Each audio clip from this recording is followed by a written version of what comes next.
welcome everyone to the fifth research webinar of the Center for Transportation and Logistics here at IIM Ahmedabad.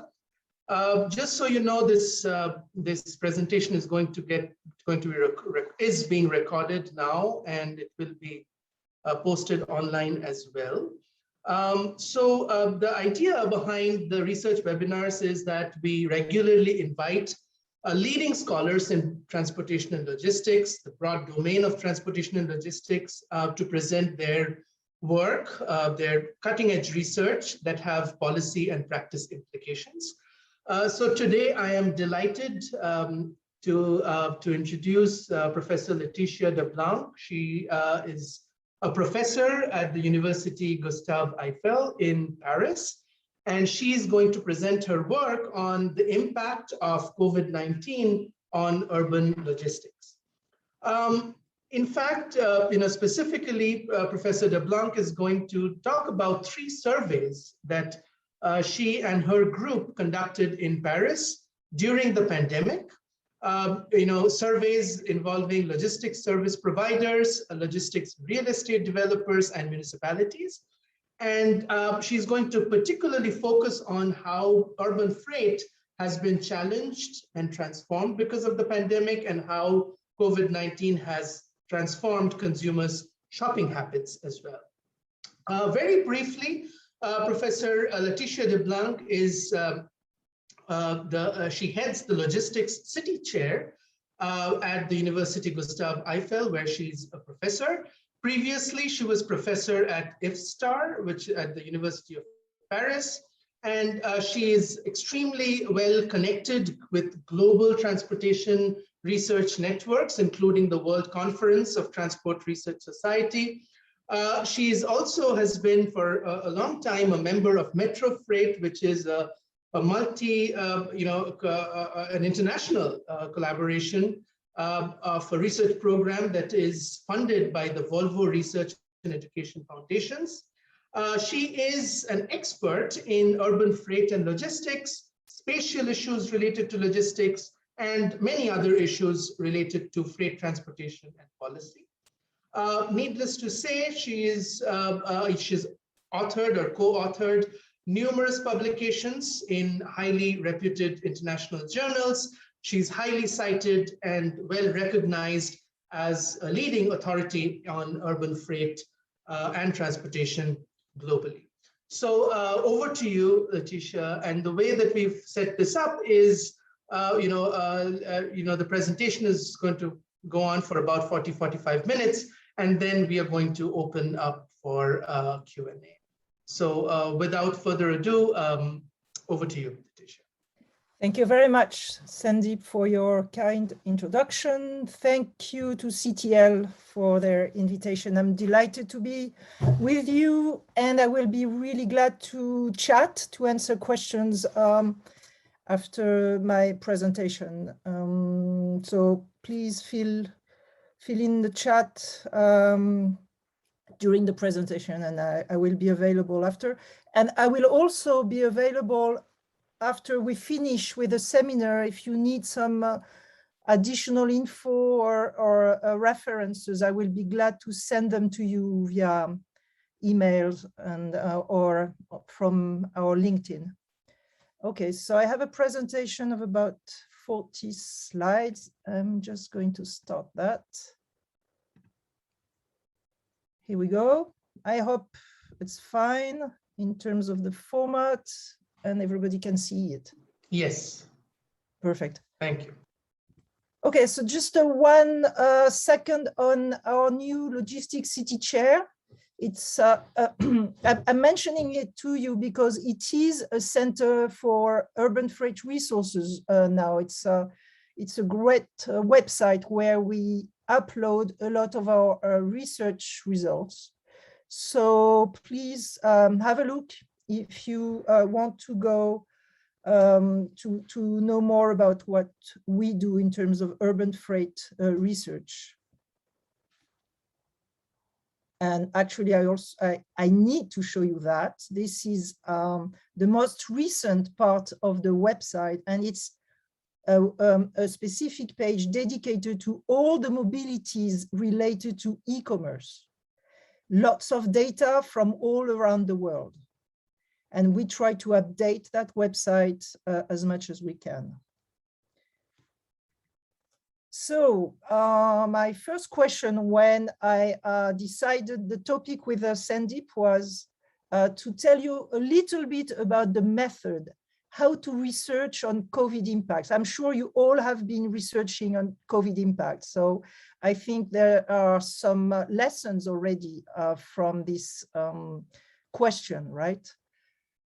And of course, COVID has been different in time and space. The global pandemic has actually translated in different countries into a variable mix of lockdowns, curfews, and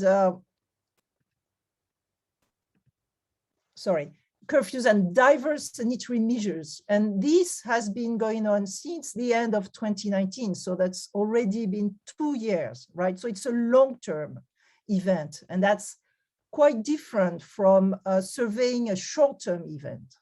So we really have to keep in mind that this is still ongoing, and now it is qualified as a long-term event, right? So in terms of researching it, it's very different from a short-term event.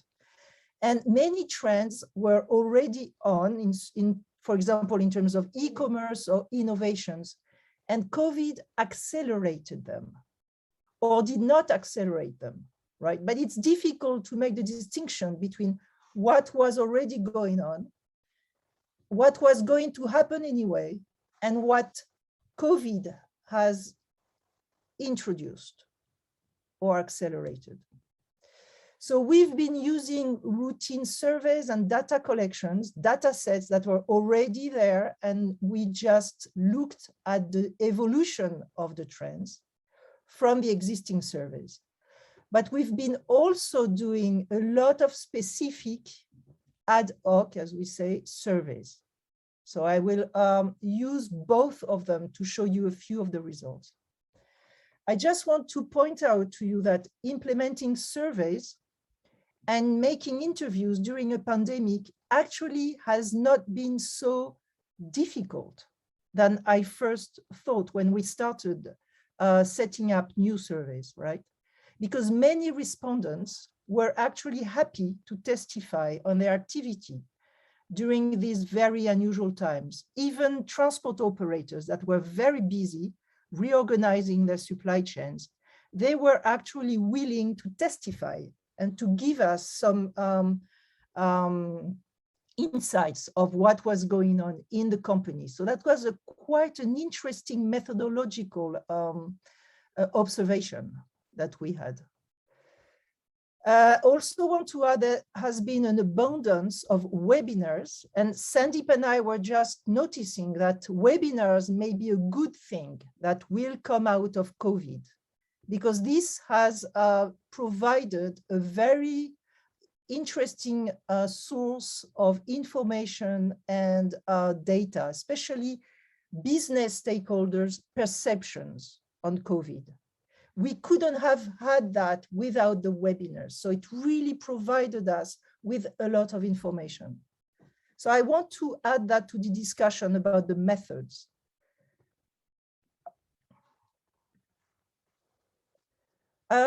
Has the UN very quickly said, and that was in the early months of the pandemic, more than 90% of the COVID-19 cases at the time of the beginning, right, are happening in urban areas. So urban areas have been strong areas where the pandemic was happening and the research was happening. So this is also why we were sort of so successful in getting results from our surveys in urban areas on freight operators. They were actually really willing to discuss with us because we were looking at urban areas. And at the beginning, that's where the pandemic was really happening. So I'm going to present to you a chapter of a book that I'm still finalizing. Actually, I've finalized very recently the second version of it, and it should be the final one. And it's part of a project, an editorial project from the WCTR, the World Conference on Transport Research Society. So it's a book project from Elsevier, and it's edited by Professor Hayashi and Zhang. And it will be called Transportation Amid COVID-19 and Pandemics, Practices and Policies. So it is a systematic collection about COVID and other pandemics in relation to transport, logistics, supply chains, about the various modes of transportation and about developed and developing countries, covering different geographical territories and cultures, and it's also both academic and providing practical and policy perspectives. So we are looking at the impacts of COVID and other pandemics on transportation and the influence on citizens' life and industries. But the purpose of the book is also to prepare for the future pandemics in practice, in terms of managing transportation. You have here the different chapters and parts of the future book. I noticed a chapter that will be devoted to India. It's about public transportation, not freight, right? But it will be a very interesting chapter authored by many of your colleagues from India. So myself will be providing the chapter about urban logistics. So how have I organized that chapter? That's also part of what I'm going to present today, obviously. I've made thorough literature review on urban freight and COVID. I've looked at the business press, the economic press, all sorts of institutional and business reports. I've participated in many business and practitioners webinars, as I was telling you before. And I have set up 4, Sandeep said 3, but actually we did a 4th survey. So I added it to the list. So we did 4 original surveys dedicated to the French case. And that started right when the first lockdown in France started in March 2020. So this will be presented to you in the second half of my presentation today. I will do that focus on France. But first, let me present to you a few more general results of what I could find about the COVID impact on urban freight and urban logistics. So first, the literature review. I'm stopping at April 2021. This is when I did my research on the literature. But since then, there has been more publications. By April, there were about already 20 publications in scientific journals on specifically COVID and urban freight. Very few about India and Indian cities, but I found one very interesting one about slums in India and the impact of COVID, introducing topics related to markets, food, and supply of the slums, as well as passenger transportation. In addition, there has been 2 sessions on COVID and urban freight at the VREF International Conference that took place online last March. So I also used that. Some of the presentations were very useful. And I just want to quote here 2 presentations about Lagos in Nigeria that were actually very interesting in terms of the direct impact of COVID on a very big city such as Lagos. Increased cost of food, but also uptake of last mile logistics services, very high tech, compensating for the lack of open markets during the lockdown. So quite an interesting work if you want to look at this. These are all the articles that I was mentioning before, 20 or so articles about COVID and urban freight. And I also want to tell you briefly about something the European Parliament made in the summer of 2020, urban mobility and COVID, and all the challenges related to COVID. So that was about 6 months after the beginning of the pandemic, right? And there's one section dedicated to urban freight and logistics, quite an interesting section, looking at the fragmentation in loads and freight trips, increase in the number of deliveries and in the related environmental impacts, new types of delivery modes, such as cargo bikes. You will see that I will talk a lot about cargo bikes for European cities as a sort of indirect impact of COVID. But the European Parliament was already mentioning that last year. The urban freight sector also suffered from shortages in terms of workforce, very important topic for us here in Europe, also assets and resources, and realized that there are still needs to make urban logistics more efficient. So I think this brief was already covering very well some of the key topics that I will tell you today. Overall, from the literature and from the business and the institutional press, what we can see, obviously, is that the demand for goods has changed because directly or indirectly because of the pandemic. So the goods managed to maintain quite a high level of mobility, of course, which was very different from passenger transportation during lockdowns. So the supply of cities has been guaranteed. This is the first thing I think we have to notice altogether.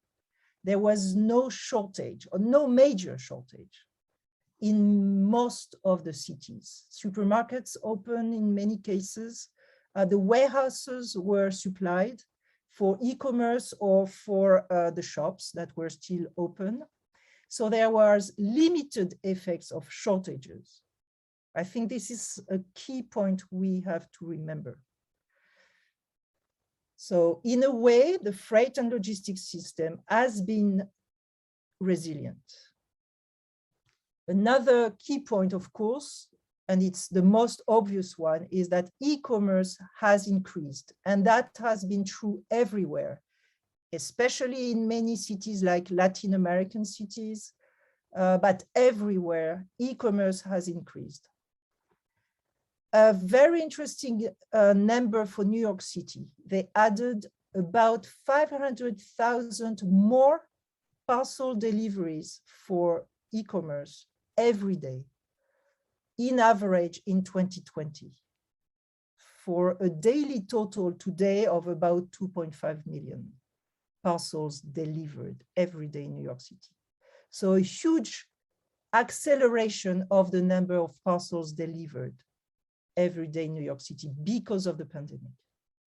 In Europe, another interesting number is that more than 1 in 3 consumers who made online food purchases during the first lockdowns were new. They didn't buy online before. So it's a new market because of the pandemic that came onto the online purchases. 70% of these new online buyers were baby boomers. So what we call baby boomers are actually people that are senior today, right? They were not used to buy food online. Now they are used to buy food online. That's a major trend for Europe. What's also very interesting is that 2021, the pandemic is continuing, but there are not so many lockdowns as before. especially in Europe. Lockdowns are not in place anymore. But the COVID type consumption habits has remained. So it's also an interesting point. Pandemic behaviors in terms of consumption did not stop with the end of the lockdowns. So some habits have remained. And of course, obviously, e-commerce consumption has remained very high. So there has not been a very big decrease of e-commerce because of the end of lockdowns. So I really want to point this out as a major thing to notice. A more recent thing happening in Europe, it was already happening in China and in other Asian cities, but it's the Q-commerce, quick commerce, very, very fast deliveries of grocery.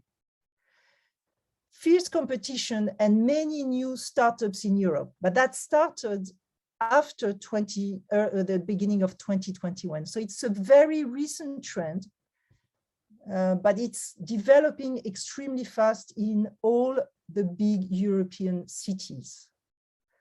Alibaba was already promising to deliver in 5 minutes your grocery, right? But that has now come to Europe. Cajoo is one of the names. Gorillas is a German company. It's also another name.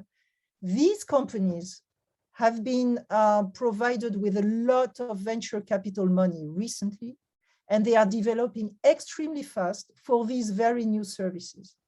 So it's not directly related to the pandemic, but the investors have bet on these new services because of the pandemic, because of the changes in the behaviors of the consumers, more open to home deliveries than before the pandemic.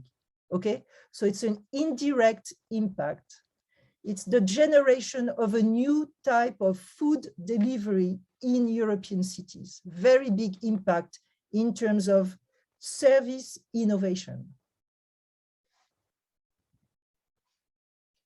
I'm not going to comment on all these tables, but I just want you to have them in the presentation as a reference. It's the most recent report on the UNCTAD, Commerce and Trade Administration of the UN. They have very good numbers on a comparison of countries related to e-commerce. And so you see the very big impact of the pandemic on the increase in e-commerce in different countries around the world. So you have that as a reference, and you can see the differences between countries and regions and continents.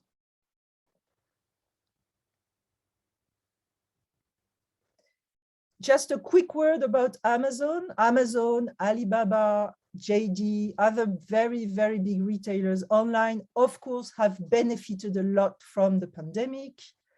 I just want to remind you of the revenue of Amazon 2020. It's very big, 15 times higher than the revenue of McDonald's.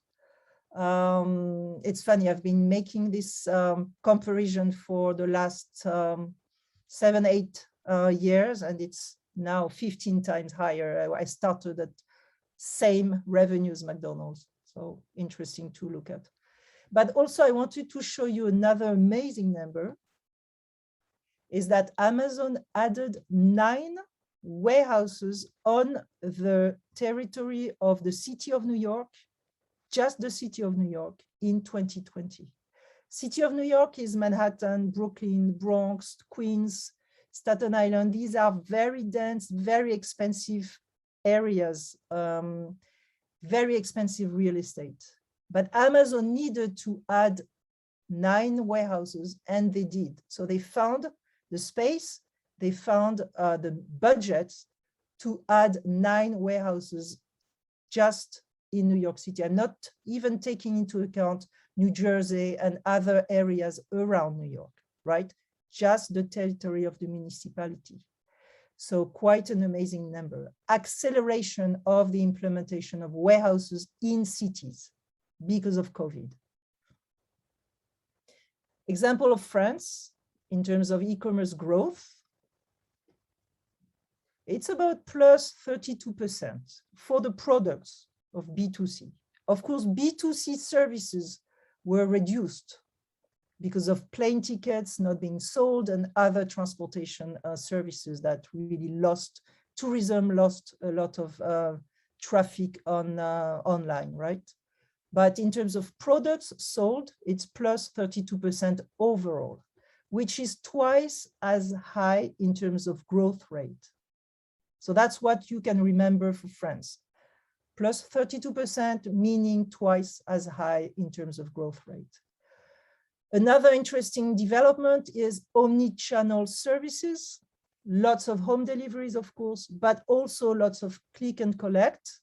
And the use of the stores are as takeout places, changing the restaurant, changing the boutique into a click and collect service. Many boutiques in France did not even have a website before the pandemic. Of course, today they all have a website and most of them provide an online service. So that's a total change from before the pandemic. Using a huge increase in grocery, I mentioned that before, and also do-it-yourself, and a lot of it in click and collect. And another impact was a higher diversity of e-consumers, poor and rich, whereas before it was more on the rich side, rural and urban, before it was mostly on the urban side, old and young, women and men. So an equalization of the use of online consumption.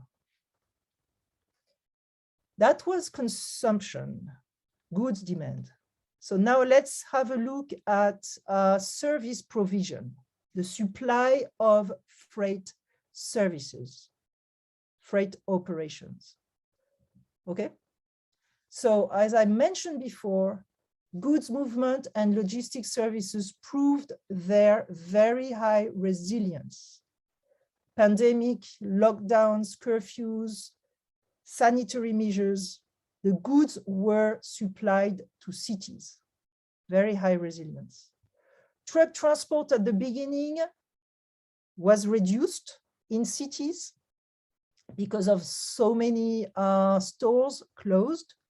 But when the website were opened and all the B2C online consumption took over, truck transport in cities, vans, trucks, cargo cycles, more and more recovered. So you have that number for France here. You have the figure here.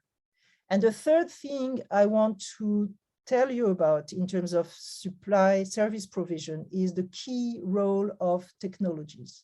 We will come back to that all throughout the presentation. Just a focus on one of the urban freight service provisions that was already very high in the world before the pandemic, but that was hugely accelerated because of the pandemic. I'm talking about the on-demand instant delivery services. Uber Eats, Meituan, DoorDash, iFood, Deliveroo, all these companies existed before the pandemic, but they accelerated their growth, and the framework for their operation changed a lot during the pandemic. I'm just giving you a few numbers here that are really impressive. DoorDash, 3 times as many bookings for food in 2020 compared with 2019, okay? The valuation of Meituan, which is on-demand instant delivery service in China, was in May, so today it has been reduced, you know, because of the government, the Chinese government backlash on some of the technology companies, but that's another story. But the Meituan valuation in May reached $210 billion. So that's an amazing valuation for a company that provides on-demand deliveries, especially in cities. It has become a very, very big and important company, right? Many companies were bought. Uber bought Postmates, for example. Many other mergers and changes of ownership from this market. So very dynamic market, very competitive market. But there were some negative developments, not directly related to the pandemic, but indirectly related to the pandemic. And these are the discussions about labor issues and the contracts between these delivery platforms and the people making the deliveries. Before going back to these labor issues, I just want to mention also that because of the pandemic and the lockdowns, there were a lot of partnerships, very new partnerships. They didn't exist before the pandemic, formed between these platforms and major grocery chains. So just taking the example of France, we have these very big companies called Carrefour and Casino, very big retailers. So Carrefour went with Uber Eats, Casino with Deliveroo, and then Carrefour and Uber Eats made another agreement, etc. So there were a lot of partnerships between these instant delivery services and the retailers, so that groceries could be delivered more quickly at home during the lockdowns. Okay, so the legal issues related to work and labor in this new market of on-demand instant deliveries.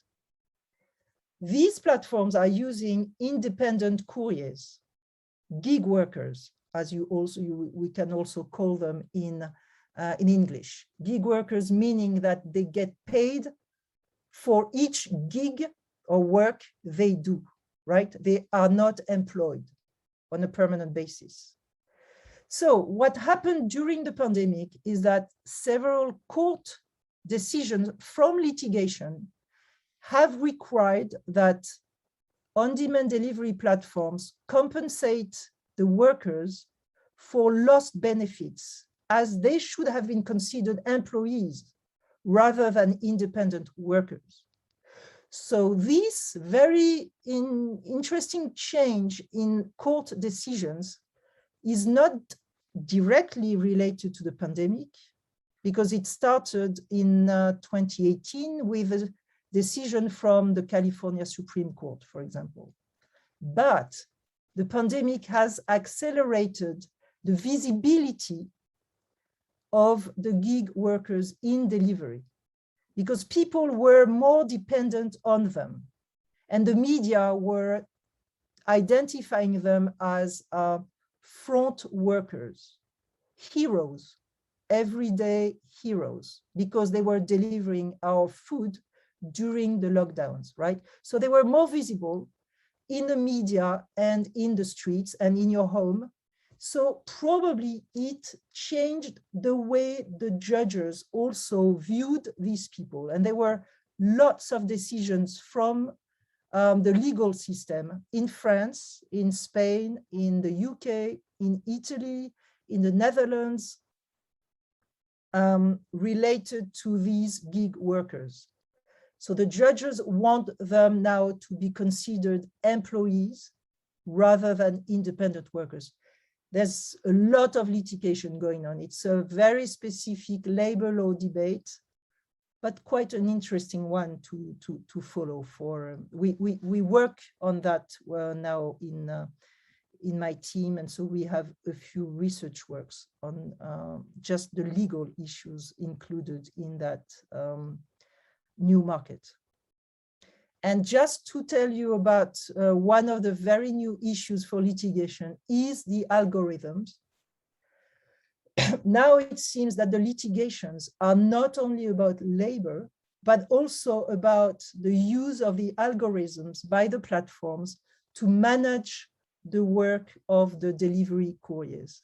So it's something that we have to look at, how the algorithms will need to be changed for the platforms to be able to continue using them. Another aspect that was quite interesting, specifically during the first lockdowns, was the use of very advanced technologies such as autonomous deliveries.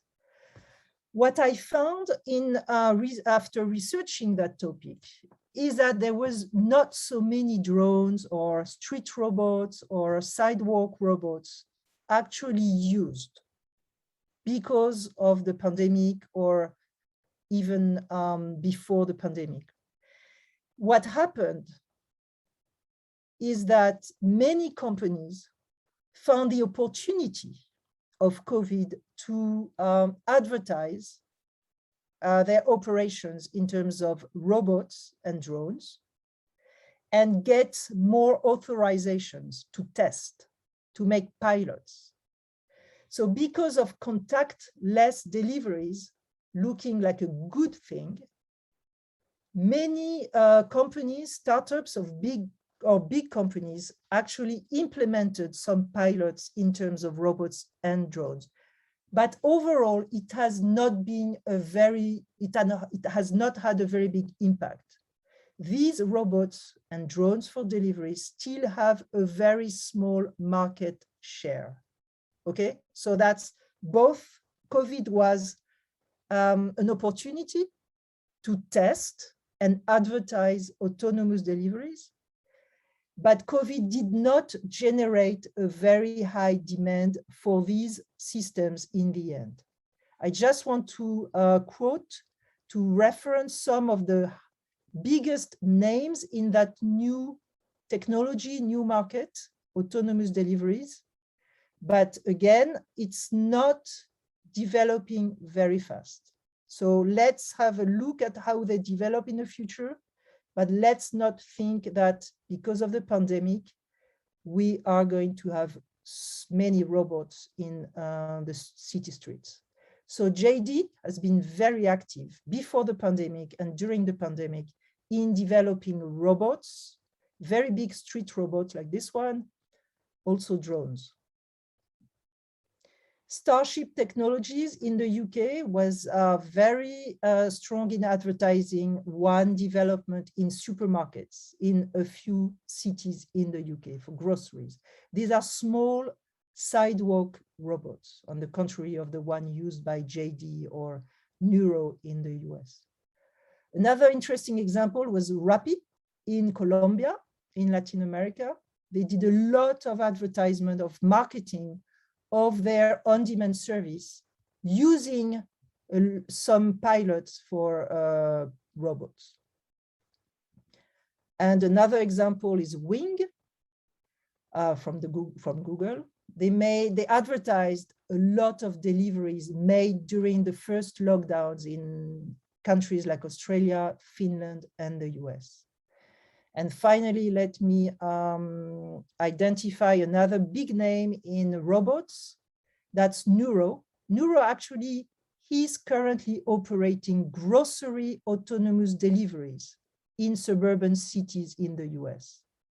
But during COVID lockdowns, they also advertised a lot what they were doing for medical supplies. It's a little bit opportunistic, right? But the pandemic has been used as a way to get the authorizations to test new equipment and to advertise about these new services. A more profound impact of the pandemic, let me go back to France now, and actually I'm going to focus now on the French case, telling you about our surveys, is the acceleration of new modes for urban deliveries. And what by new modes, and I mean this. So for an Indian city, it may not be very new, right? Lots of two-wheelers or cargo cycles. But for Europe, it's very new. So lots of mopeds and motorcycles. This is new. Lots of cargo cycles. This is super new. Lots of bicycles, new, and lots of pedestrian traffic, for deliveries using the public transportation system. So this has been accelerated by COVID. It's not direct impact, it's indirect impact because of the need to go faster and to deliver so many more consumers needing home delivery. Just a quick focus on psychologistics. That's a very big thing in European city streets today. Just a few photos I took from Paris during the last few months. So it's not only lockdowns, it's all during the pandemic, an acceleration of the use of cargo cycles by many big companies today. UPS, DHL, Amazon. Now in European cities, they want to use cargo cycles instead of vans, okay? Another impact that was quite interesting in France for the statistics on freight operators was the explosion in the number of companies making urban trucking, all trucking included. So we could hear in the media that there was so many more companies created in France. Okay, but actually what happened is that most of them, and you see that on the graphs, I don't have the number for 2020, but it's actually much higher. I have to add it, sorry, I don't have it here, but it was a trend and the trend has increased because of the pandemic. It's a huge creation of micro companies related to gig delivery workers. Okay, so you can hear about France that there were so many more companies created overall because of the pandemic, but actually many of them, 80% of them actually came from micro companies providing on-demand instant deliveries. So a quite interesting major role of urban freight into the general statistics of company creations in France. So in orange, you have the traditional companies created, and in the other color, you have instant delivery micro companies. Major impact, but it's actually a one-person type company. Okay, so it's actually a way of putting the statistic back in place. Before I go to the French surveys, I want to tell you one last thing about the impact of the pandemic on urban freight in the world, around the world. That's the impact on urban warehousing, logistics, real estate. The pandemic has generated a lot of home deliveries, parcel distribution, food, new types of food deliveries. And this has generated a new need for urban warehouses. The trend existed before, but it has been accelerated by the pandemic. So today, we are seeing in many cities the recycling of local shops, underground car parks, gas stations, many other types of underused facilities turned into logistics facilities. So it's quite an impressive activity in terms of real estate, turning underused services in cities into logistics facilities. You heard the name dark kitchens. These are new facilities to prepare meals for home deliveries. You probably also heard the name dark stores. These are the new warehouses where grocery home deliveries are being prepared. These are just other names for all these new micro hubs, micro warehouses within cities to accommodate the new demand for home deliveries. So here you have the example of Brooklyn. Fabric is a technology that makes automated fulfillment activities in small facilities in urban areas, fully automated preparation of shipments. And they use facilities such as the one you see here. It doesn't look very good, very well in the facade, but inside it's a very high-tech, fully automated micro fulfillment center for very fast grocery deliveries in the New York City area. Okay, so use of facilities that are underused in cities turned into logistics facilities so that they can serve very quickly the consumers of the big cities. So a big change in terms of logistics real estate. So that's not a direct impact of the pandemic. It was happening before, but because of this new growth of home deliveries, there has been an acceleration of the implementation of urban warehouses. Okay, so let me now continue and telling you about the surveys we've been implementing in France, my team and myself. And we did that very quickly after the decision to lock down the country in March 2020. And we continued all the way until the end of 2020. So survey one was a barometer of urban logistics in times of lockdown. So we did that for 2 months, and we selected a panel of 11 delivery companies operating in Paris that accepted to tell us every day what was going on. Okay, every day they answered the questionnaire.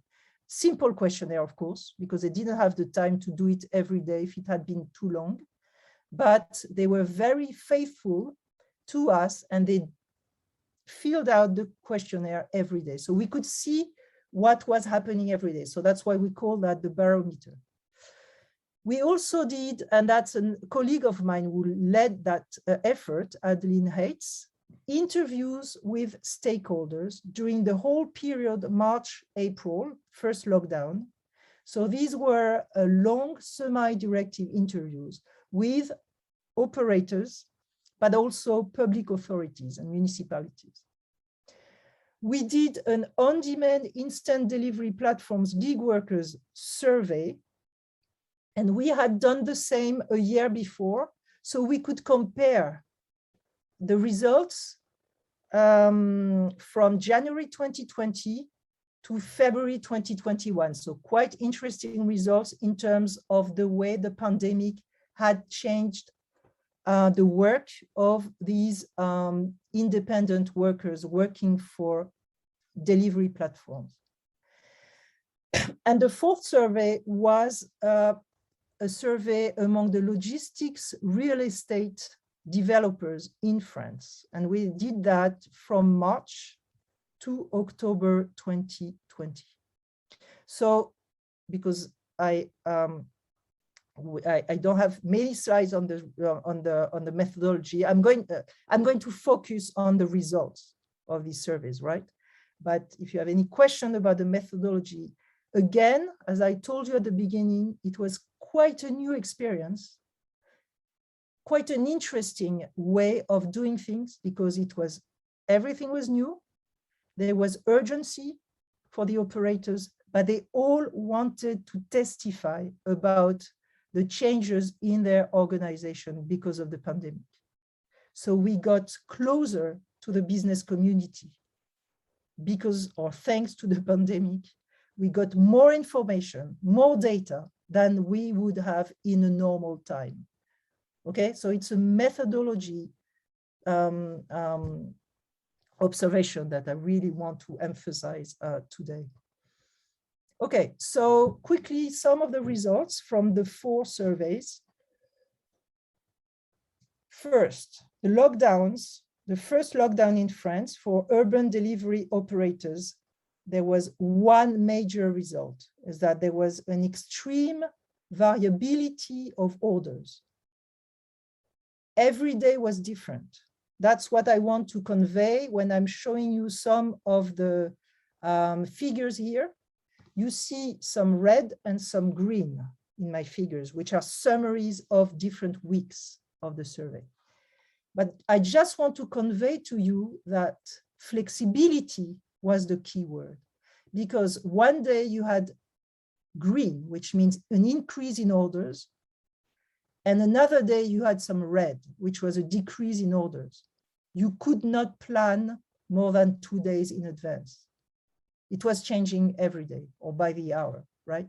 So that was the key word coming out of the daily panel survey, was variability and the need to adapt, flexibility, okay? Lots of green and lots of red, changing every day.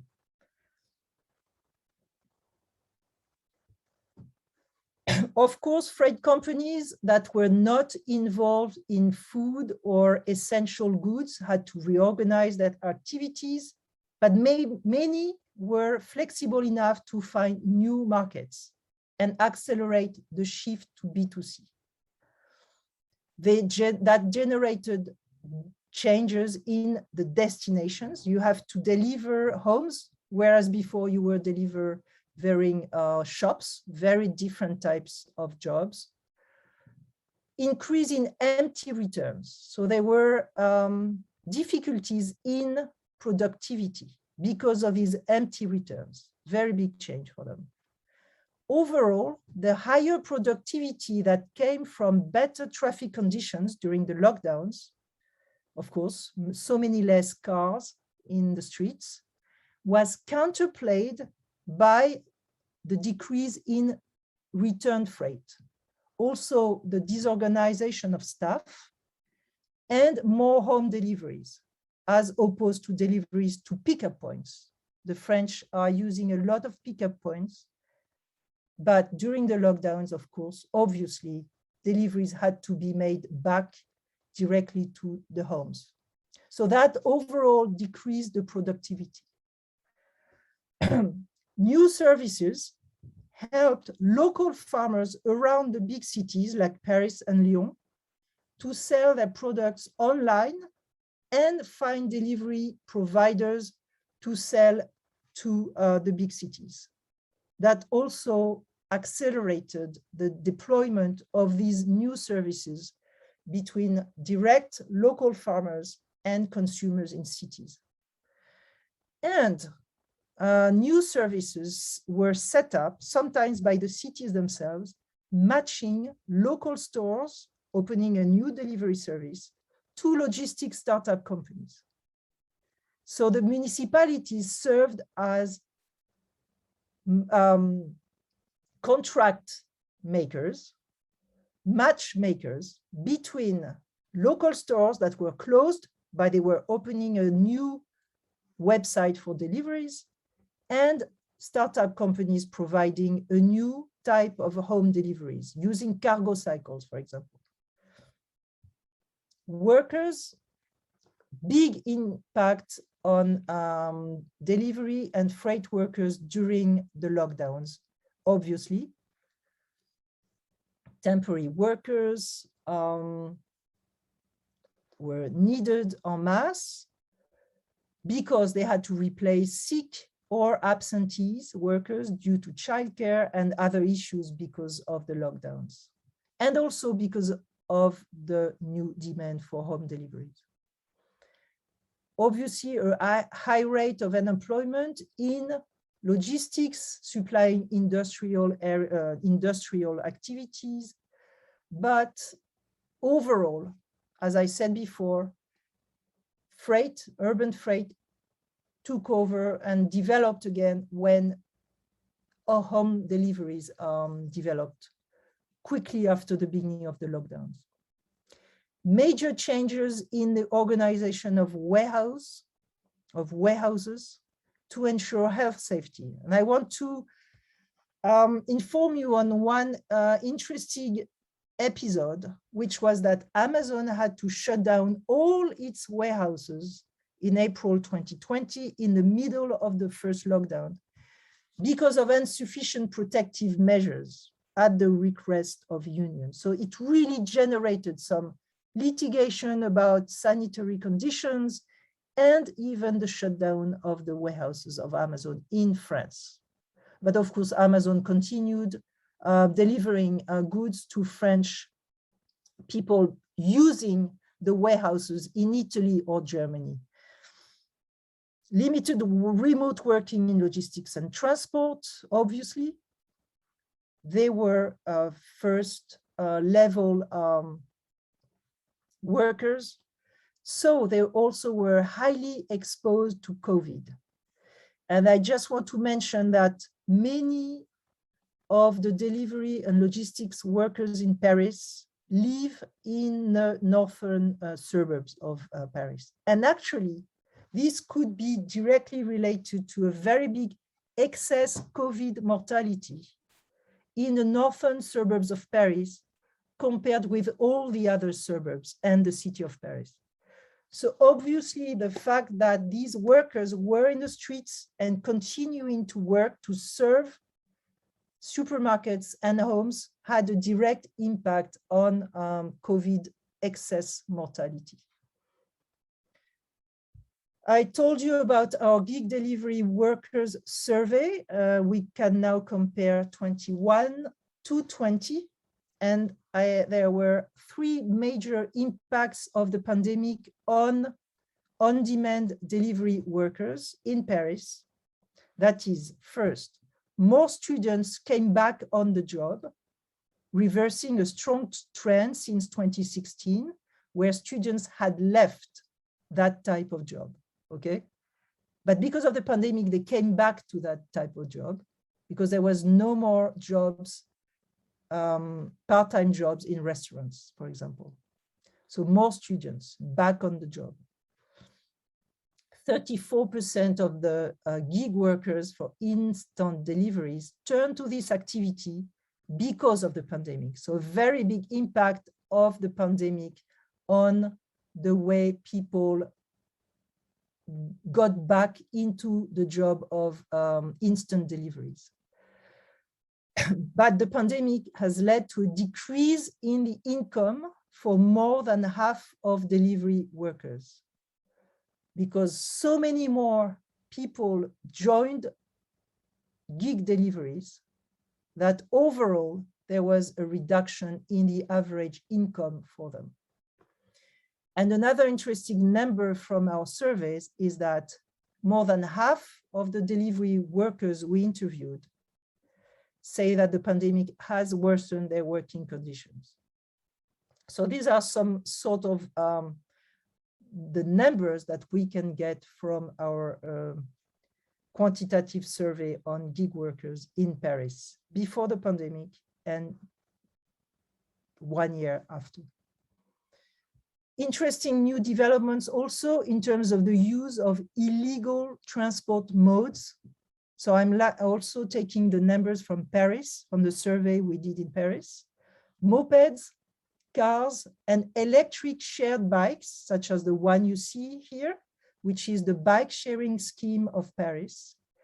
It's now being used heavily by the delivery workers. It's illegal, such as it's illegal the use of mopeds and cars if you don't have the European freight license. And most of these new gig workers in instant deliveries do not have the official European freight license. So they're supposed to be using only their own bicycle, but actually they are using mopeds, motorbikes, cars, and the shared bikes.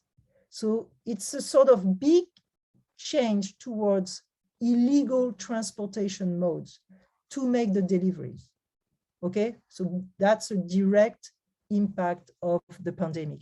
More people on the job, more demand, and the need to serve people much faster than before. So use of faster modes, even when it's not legally possible if you don't have an official freight license, such as is required in France.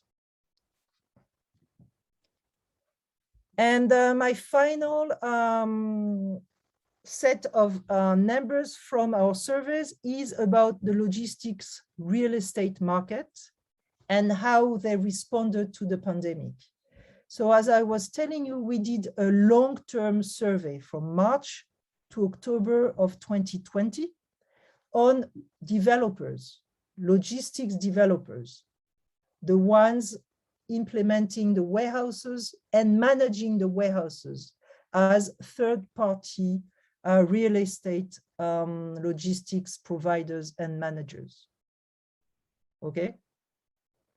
So logistics real estate was in a very good shape before the pandemic.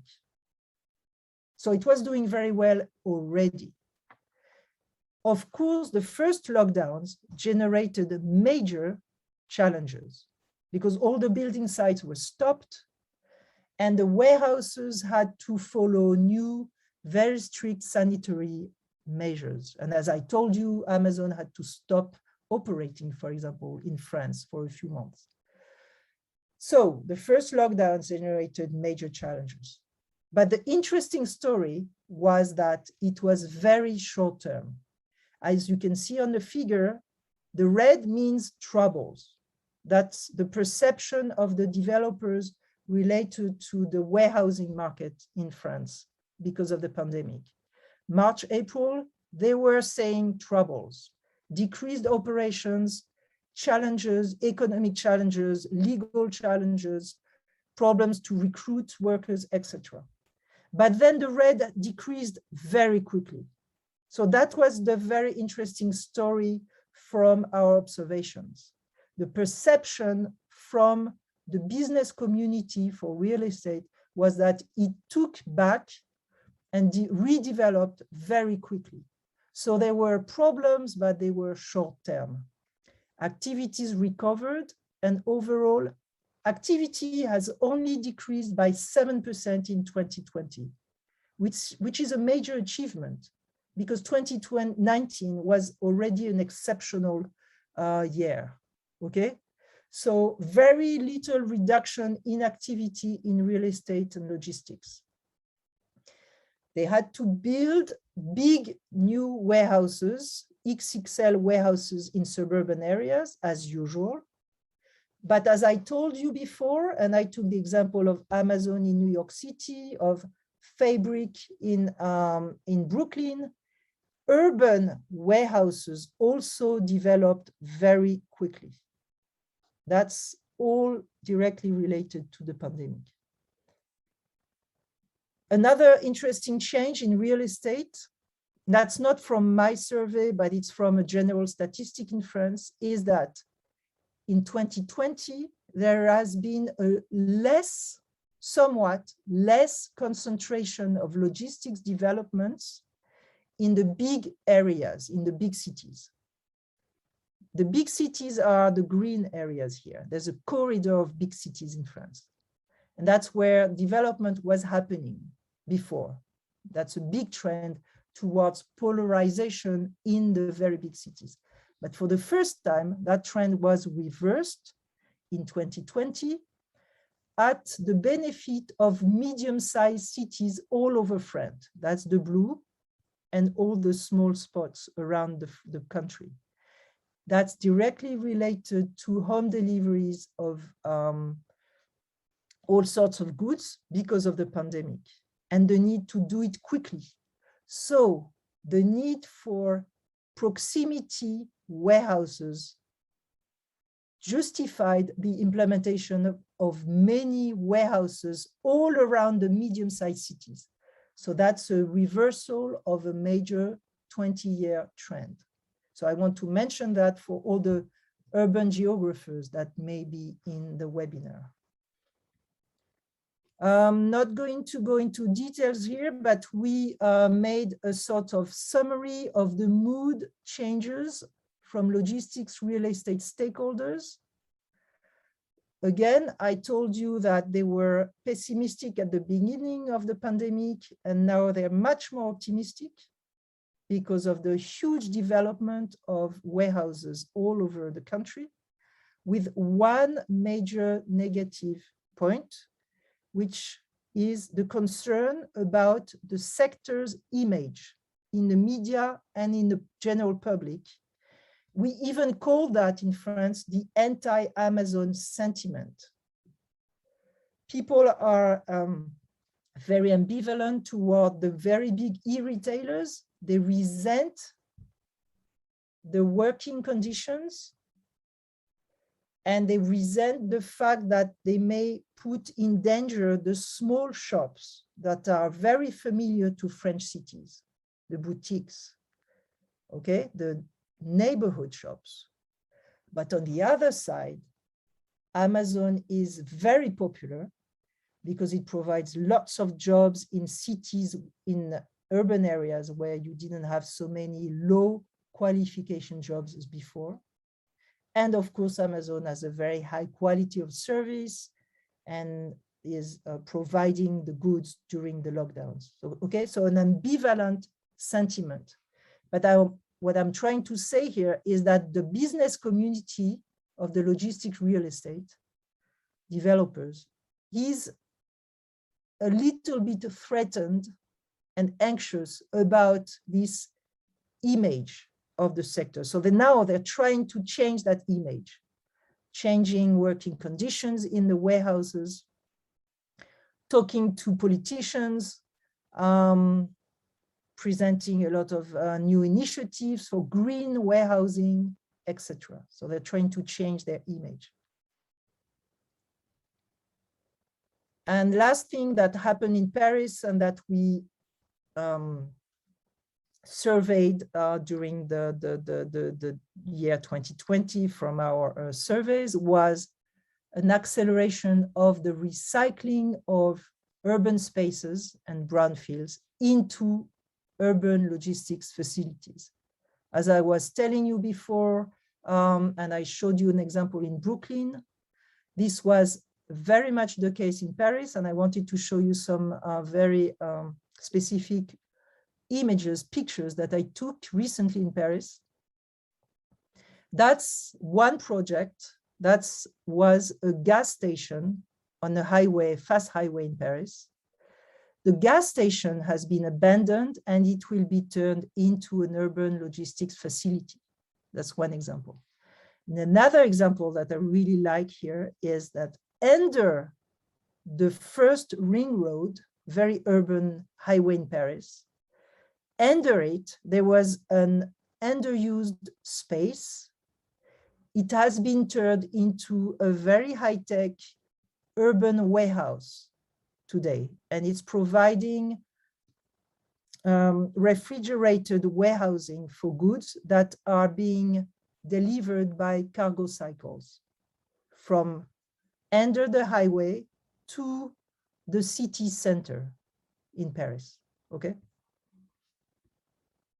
And the final word that's related to the municipalities in France and the municipality of Paris in particular, it's the policy response to COVID in the cities. I want to separate the policy response into two parts. First, the short-term response to the first lockdown, quick responses to urgency. They were very good in responding to the lockdown. They did everything they could to make urban freight and deliveries possible. They opened up delivery hours, okay? There was no more delivery time windows. And they opened up space for deliveries. So that's the first emergency response.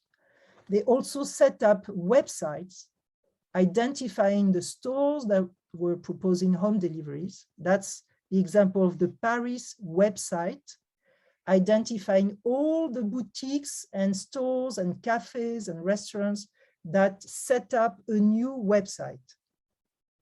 Okay, that's a municipal initiative, concentrating all the local shops with a new website you could order from, okay, to make them more visible. And they also set up a matching system to find delivery providers. But on the longer term, they were not as good. And I want to show you this very pathetic photo of the street I live in, actually. So that's the photo I took a few months ago during winter. The loading and loading zones for on the city streets, you can see in yellow, that's it's one of the 10,000 loading zones on street in Paris, has been occupied by all the equipment of the new terraces that were opened up for restaurants and cafes after the first lockdown. When the lockdown was over, the municipality opened up a lot of space legally for the restaurants to use, so that people could have dinner and lunch outside, okay, as a sanitary measure. But it happened at the expense of all the delivery areas in the city streets. So that's a way of forgetting about the urban delivery system, right? Because they kept all the equipment and the tables and chairs for the restaurants on the delivery areas. They also set up a lot of corona lanes. For example, Paris set up 50 kilometers of bike lanes that were very new, just to help people use bicycles instead of public transport, just again as a sanitary measure. But the corona lanes forgot about van deliveries and truck deliveries. So only cargo bicycles were allowed on these corona lanes, obviously. But this generated a lot of disruption in the delivery system. So now what's happening is that in 2021, currently, there's a new strategy to better accommodate new logistics operations. Because they tended to forget about them, they sort of try to catch up today. So there's a huge negotiation, consultation that started on the new Paris logistics strategy. And now they want to better accommodate logistics operations. So there's, for example, cargo cycle dedicated delivery areas. There's the authorization for mobile micro hubs on city streets for a very low price or for free. And there's measures such as the exemption of on-street parking pricing for motorcycles and mopeds if they are electric. So you don't pay your parking as a motorcycle or moped if you are using an electric motorcycle and moped. Now that's specifically targeted for deliveries.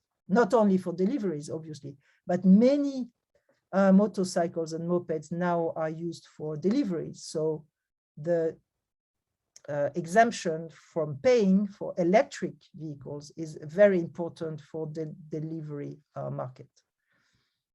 As a conclusion, discussions today in France in terms of urban logistics in a post-pandemic world, I just wanted to give you three, and that's very personal conclusion. I'm not saying that I represent the literature on that. I'm saying that it's a personal proposition to you for the discussion. I think that urban logistics has put on the stage three major debates in terms of urban freight, directly or indirectly. So accelerated use of some technologies. Indirectly, because of the pandemic, it probably will be easier to get authorizations for testing automated delivery vehicles, such as robots and drones. I told you they were a very small market share, but definitely they will be part of the discussion for the future. Another type of technology directly accelerated in the discussion by the pandemic is the use of new enforcement tools, and specifically the plate number recognition cameras. Now, indirectly because of the pandemic, they are ready for deployment in French cities, and they were not before, especially for legal reasons. But the work the job of municipalities now is going to change completely because they will be allowed to use ANPR, so plate number recognition cameras, automated recognition of the plate numbers of the vehicles in cities to enforce low emission zones and zero emission zones in cities. That will change completely the way cities in France can enforce low emission zones and zero emission zones. So it's a sort of future revolution in terms of enforcement for cities and transportation. And the third discussion in terms of technology is ongoing, and it's all the ways to collect urban freight data. New methods for urban freight data, for example, using the plate number recognition cameras or data sharing with the freight operators. That was not in the agenda before the pandemic. Now it's becoming a big item on the agenda in the discussions between the municipalities and the freight operators. New methods to collect data. Another big discussion has been accelerated by COVID, as I told you before, but I think it's not over. It's going to continue. That's the situation of gig workers for on-demand instant delivery platforms. I told you about that, so I'm not going to develop any further, but I think it's part of the three major discussions on urban freight in the future. And the last but not least item on the agenda, again, that's what I think is going to be important in the future, is the accelerated implementation of low and zero emission zones, specifically European cities, specifically French cities. But there's one remaining issue that is heavily disputed between the politicians and the freight operators. That's the status of trucks in the new traffic restrictions. Municipalities and operators love cargo cycles, and they are easy to implement in cities.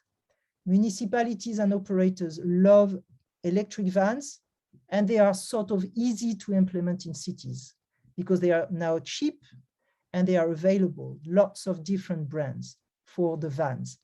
But the big remaining problem is the status of trucks, vehicles over 3.5 tons, okay? Lorries, trucks, heavy goods vehicles. These are not cheap when you want a clean truck, and cities will want clean trucks in the future, zero emission trucks. But these don't exist yet as cheap and available vehicles on the market. So that's a big, big discussion today, what to do about trucks. And we don't want to lose trucks in French cities because they still make a third of all deliveries in French cities. And they are very good at optimizing and consolidating urban freight. Thank you very much for attending, and I'm ready for questions now. Thank you so much, Laetitia. This was really a fascinating presentation. And in addition to sort of, being a description of how, logistics sort of evolved and the innovations in urban logistics in Paris, it also opens up a number of discussions that we need to have as we move ahead. Especially your thoughts in the final slide.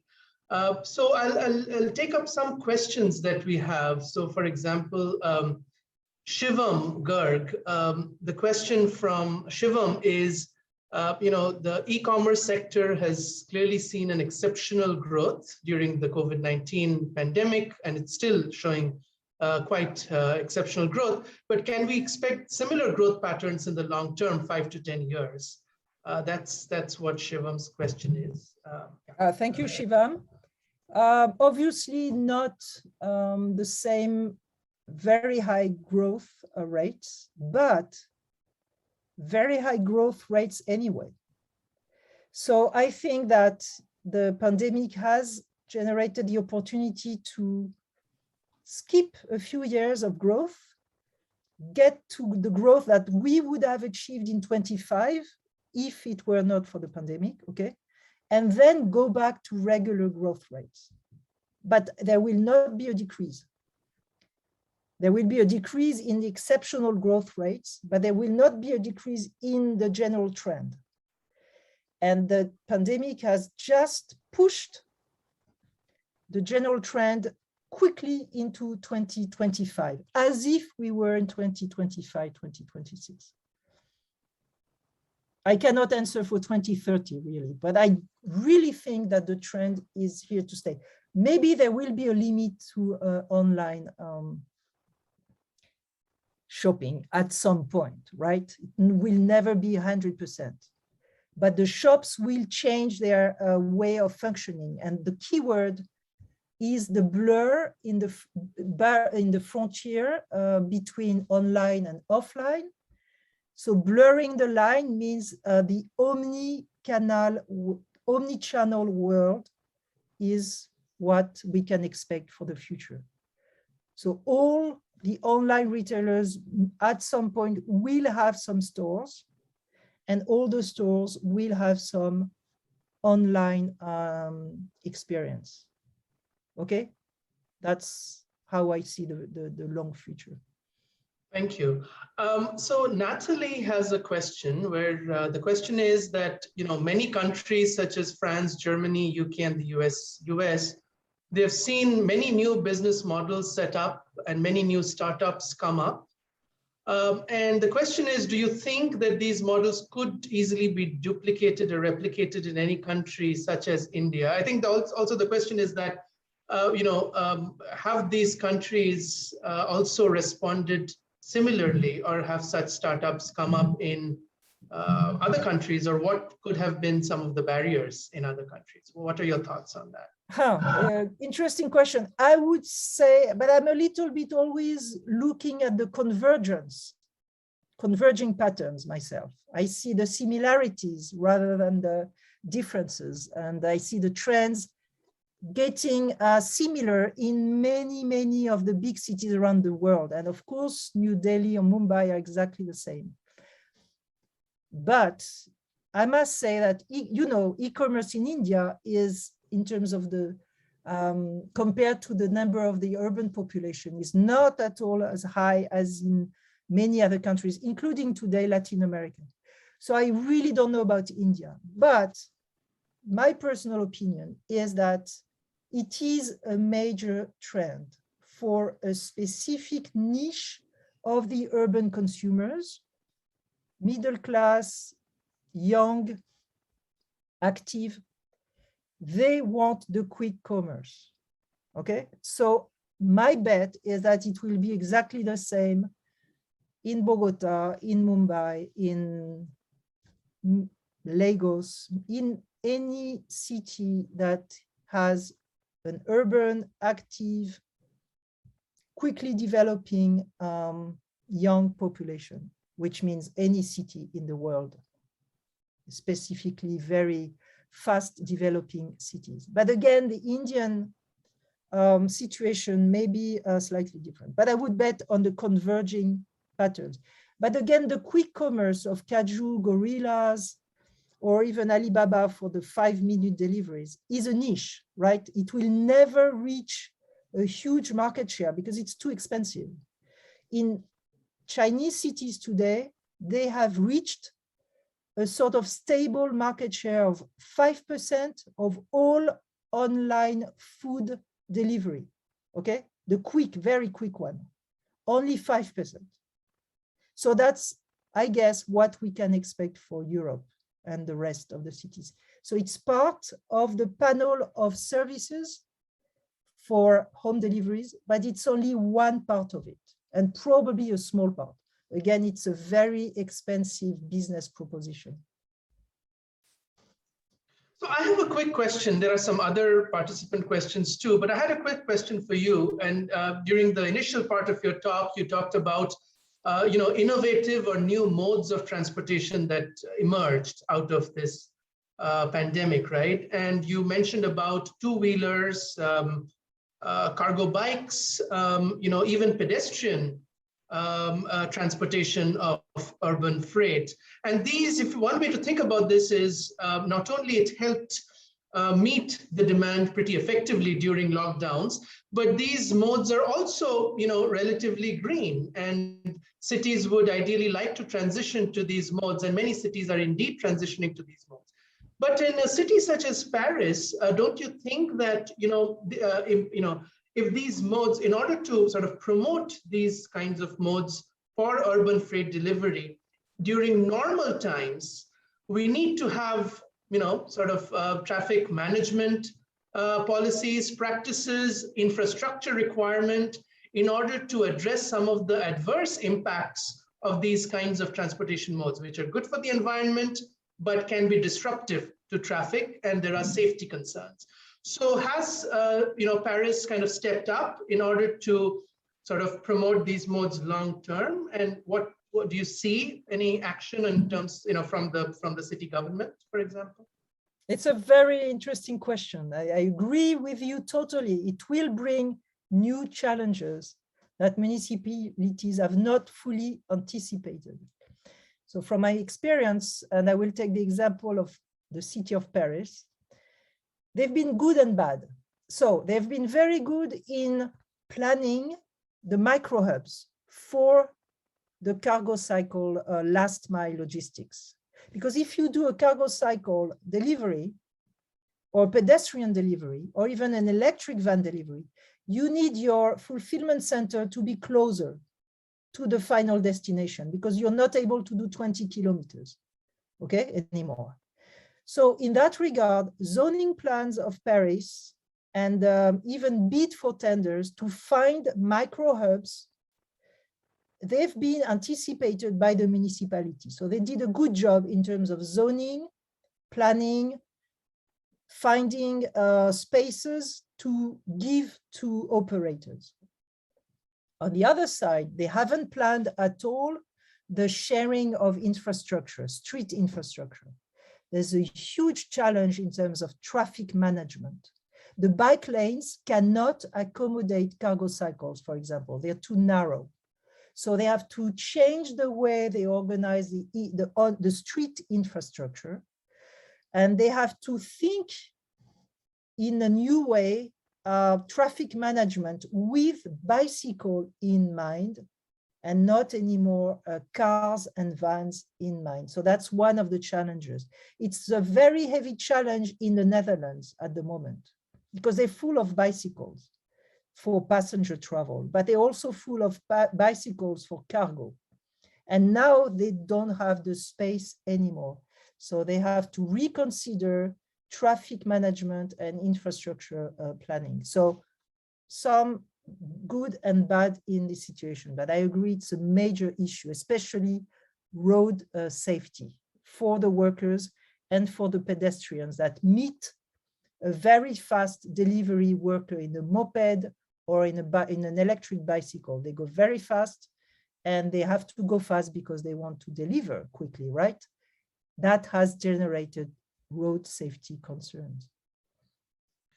And I have one sort of a related question, which is, you mentioned about New York, the example of New York, where Amazon has had very quickly, built 9 warehouses you mentioned, right, across the city, warehouses, micro fulfillment centers, and all these sort of real estate developments that have happened not only in New York but in many cities across the world.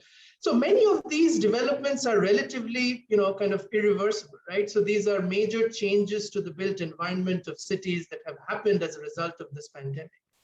Now, in the future, let's say if demand patterns change, if preferences for, online deliveries or e-commerce change, I'm not saying they won't continue growing, but if the patterns change, then how do you think, these kinds of new developments can be repurposed?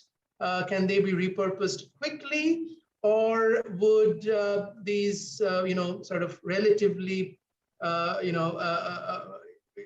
would say permanent changes to the built environment? Do you see potential concerns with these kinds of developments that have happened very quickly as a response to the pandemic?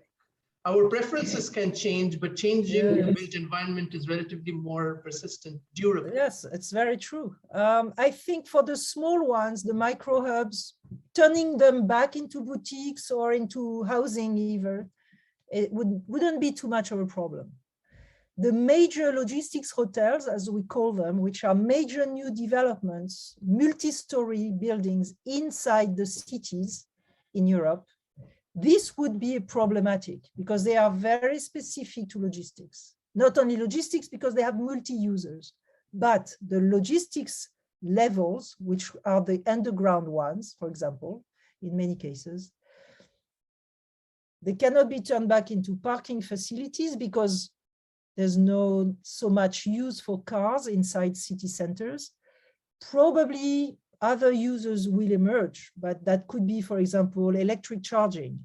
But for the moment, electric charging is quite a complicated regulation in underground facilities. So I don't know. But, you know, for these very big cities, I'm not very concerned, worried about the imagination of the architects and the developers, because in these very big cities, you always need space. So if it's not logistics anymore, they will find other ways of using them. But for the big logistics hotel, it may be a problem, yes. Okay, thank you. So one question we have from Inacio Rodriguez is, how soon do you think we'll be able to adapt to drone deliveries as a norm? Especially maybe for Q-commerce. Strangely enough, I'm actually interested and optimistic about drones. I wouldn't say the same for the sidewalk robots, for example. This said, I don't think we will see delivery drones in city centers at all. That's not their market area. That would be more campuses, suburban homes, all sorts of campuses, hospitals, office campuses, same for robots actually.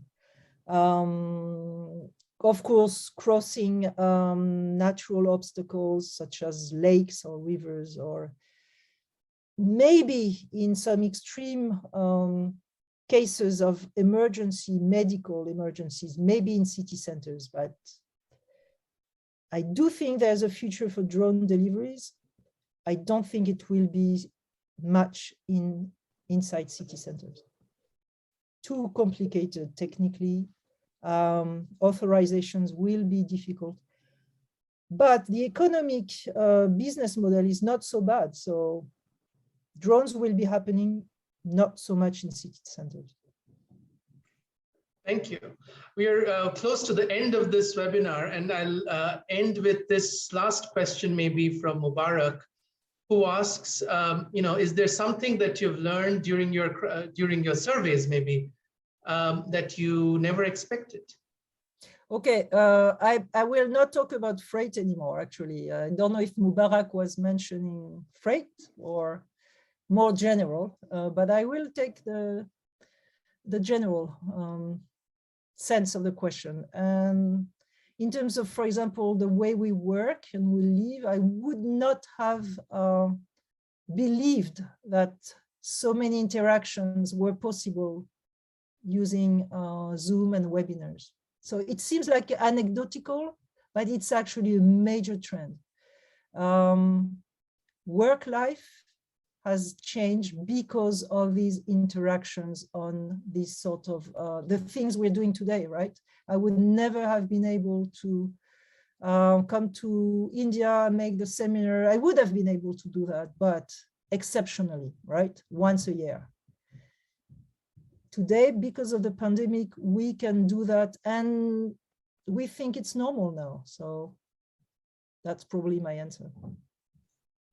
Okay, thank you. We've really run out of time, and I hope that we could have continued this conversation, but I'm sure we can continue this conversation offline. We can get in touch with you, and hopefully we can reach out to you in the future for sharing your continued work on this topic with us. So thank you so much, Laetitia, for your presentation and for your time. I think this was fascinating and really insightful. The case study from Paris, but also your general thoughts about e-commerce, queue deliveries, and some of the policies that are required in order to sort of maybe manage future pandemics even better, right? So thanks so much for your thoughts, and thanks to all the participants for joining us. And this, as I said, this presentation has been recorded and it will be available on our website. So thank you everyone. Thanks a lot. Thanks, Laetitia.